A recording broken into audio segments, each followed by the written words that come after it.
Iran ने छुपाई खातम अल अनबिया के नए कमांडर की पहचान। मोसाद का दावा, इजराइल को पहले से खबर। ईरान की इस्लामिक रिवॉल्यूशनरी गार्ड कॉर्प्स से जुड़ी तस्नीम न्यूज एजेंसी की रिपोर्ट के मुताबिक ईरान के खातम अल अनबिया सेंट्रल हेडक्वार्टर के नए कमांडर की नियुक्ति हो चुकी है।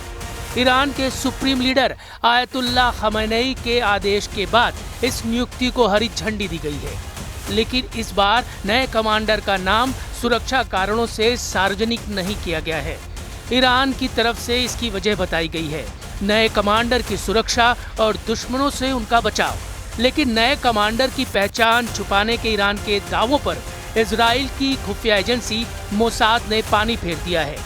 मोसाद ने दावा किया है कि ईरान के नए कमांडर को वो अच्छे से जानते भी हैं और पहचानते भी हैं।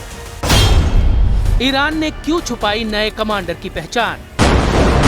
ईरान के खातम अल अनबिया सेंट्रल हेडक्वार्टर्स के कमांडर का पद पहले जनरल अली शादमानी के पास था, जो पिछले महीने इजरायली एयर स्ट्राइक में मारे गए थे।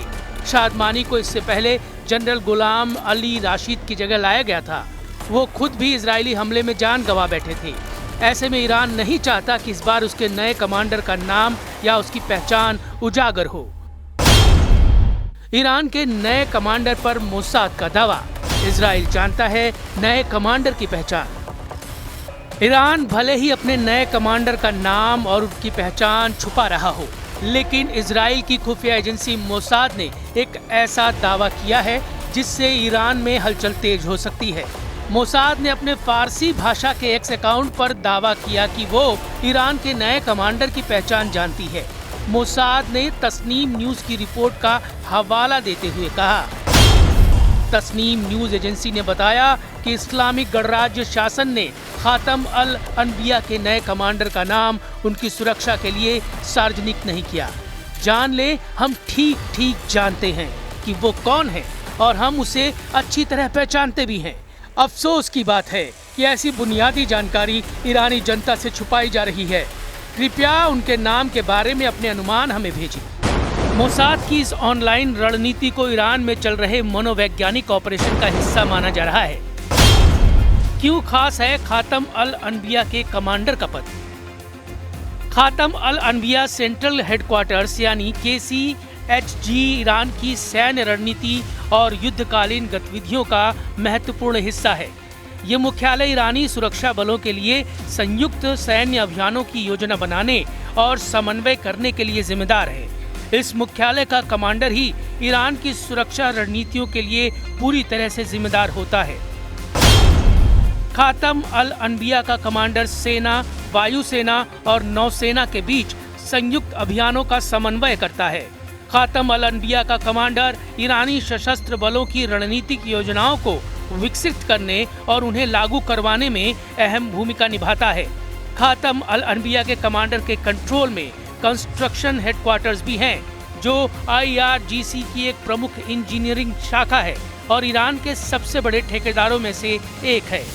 कुल मिलाकर खातम अल अनबिया के कमांडर का पद इतना अहम है कि इसके कमांडर के पद के लिए सीधे सुप्रीम लीडर खमेनी हरी झंडी देते हैं और जो भी चुना जाता है वो खमेनी के साथ उनकी खास टीम में काम करता है।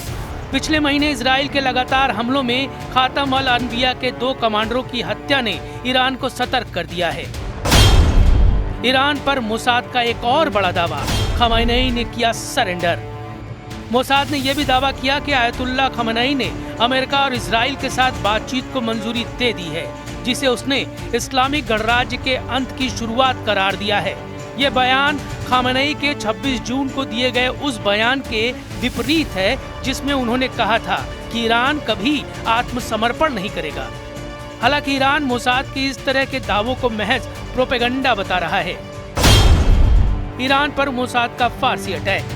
मोसाद ने पिछले महीने ईरान के खिलाफ फारसी भाषा में एक ऑनलाइन अभियान शुरू किया था।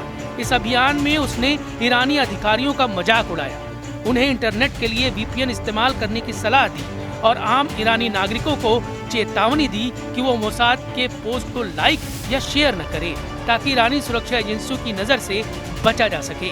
मोसाद का फारसी भाषा अभियान न केवल ईरानी शासन को चुनौती दे रहा है, बल्कि ईरानी जनता को भी उन्हीं की भाषा में सीधा संदेश दे रहा है।